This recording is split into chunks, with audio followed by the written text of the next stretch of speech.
Toby and the Stout Gentleman.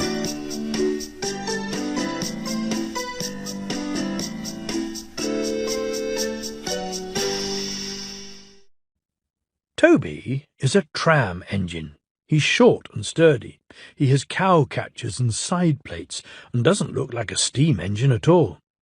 He takes trucks from farms and factories to the main line, and the big engines take them to London and elsewhere. His tram line runs along roads and through fields and villages. Toby rings his bell cheerfully to everyone he meets. He has a coach called Henrietta, who has seen better days. She complains because she has few passengers. Toby is attached to Henrietta and always takes her with him. She might be useful one day, he says. It's not fair at all, grumbles Henrietta, as the buses roar past full of passengers. She remembers that she used to be full, and 9 trucks would rattle behind her. Now there are only 3 or 4, for the farms and factories send their goods mostly by lorry. Toby is always careful on the road. The cars, buses and lorries often have accidents. Toby hasn't had an accident for years, but the buses are crowded and Henrietta is empty. I can't understand it, says Toby, the tram engine. People come to see Toby, but they come by bus. They stare at him. Isn't he quaint, they say, and laugh. They make him so cross. One day a car stopped close by, and a little boy jumped out. "Come on, Bridget," he called to his sister, and together they ran across to Toby. 2 ladies and a stout gentleman followed. The gentleman looked important, but nice. The children ran back. "Come on, grandfather, do look at this engine," and seizing his hands they almost dragged him along. "That's a tram engine, Stephen," said the stout gentleman. "Is it electric?" asked Bridget. "Oosh!" hissed Toby crossly. "Shh, shh," said his brother. "You've offended him." "But trams are electric, aren't they?" "They are mostly," the stout gentleman answered, "but this is a steam tram." "May we go in it, grandfather, please?" The guard had begun to blow his whistle. "Stop!"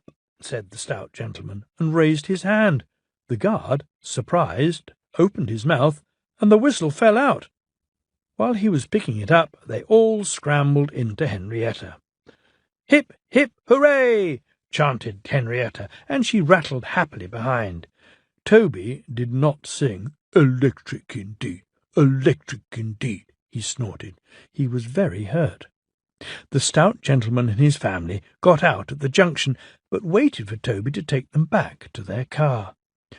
"What is your name?" asked the stout gentleman. "Toby, sir." "Thank you, Toby, for a very nice ride." "Thank you, sir," said Toby politely. He felt better now.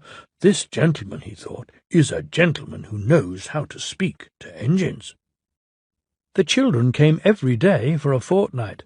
Sometimes they rode with the guard, sometimes in empty trucks, and on the last day of all, the driver invited them into his cab.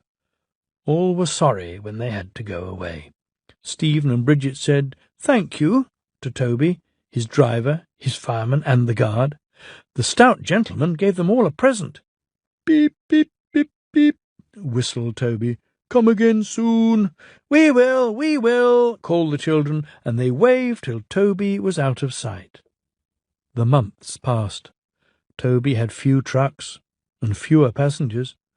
"Our last day, Toby," said his driver sadly one morning. "The manager says we must close tomorrow." That day Henrietta had more passengers than she could manage. They rode in the trucks and crowded in the brake van, and the guard hadn't enough tickets to go round.